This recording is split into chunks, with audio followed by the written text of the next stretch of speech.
وفي موسى إذ أرسلناه إلى فرعون بسلطان مبين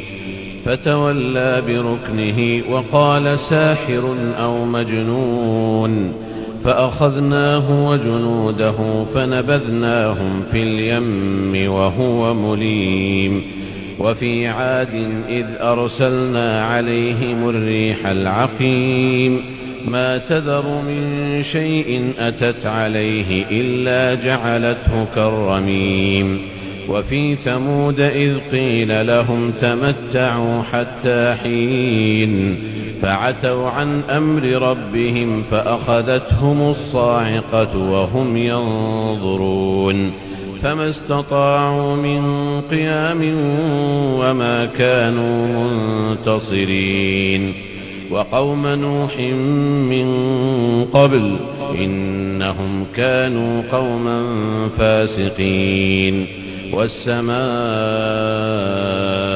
بنيناها بأيد وإنا لموسعون والأرض فرشناها فنعم الماهدون ومن كل شيء خلقنا زوجين لعلكم تذكرون ففروا إلى الله إني لكم منه نذير مبين ولا تجعلوا مع الله إلها آخر إني لكم منه نذير مبين كذلك ما أتى الذين من قبلهم من رسول إلا قالوا ساحر أو مجنون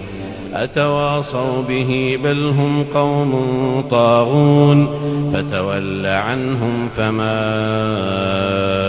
أنت بملوم وذكر فإن الذكرى تنفع المؤمنين وما خلقت الجن والإنس إلا ليعبدون ما أريد منهم من رزق وما أريد أن يطعمون إن الله هو الرزاق ذو القوة المتين فإن للذين ظلموا ذنوبا مثل ذنوب أصحابهم فلا يستعجلون فويل للذين كفروا من يومهم الذي يوعدون